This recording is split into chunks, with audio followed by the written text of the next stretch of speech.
Okay, in this section, I want to talk about creating value for your company and one major issue with creating value for your consumer products company. In the last two sections, we talked about what a typical market equation or percentage of revenues looks like for a direct-to-consumer on Shopify and an Amazon company.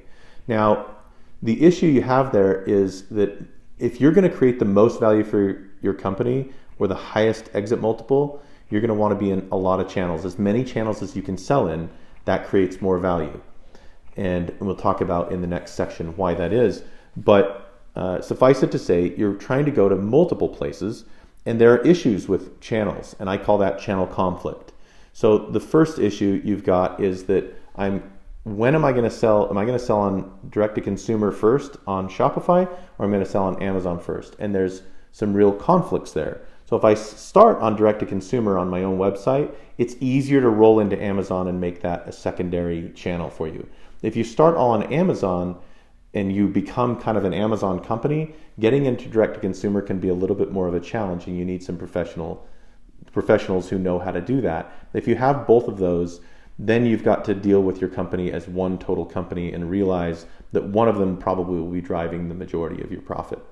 With that said, one of the main issues is, let's say you started with your direct-to-consumer business on Shopify, you move over to Amazon, and you have to make a choice on whether you use Amazon FBA or using Amazon just as your platform to sell, or if you're going to use Vendor Central where you're selling your product to Amazon.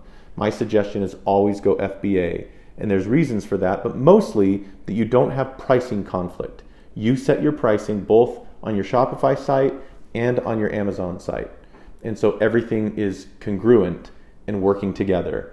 So that's where I would go with that. The second question is, and everybody asks this, when do I go to retail? How do I go to retail? And also, should I be selling to distributors?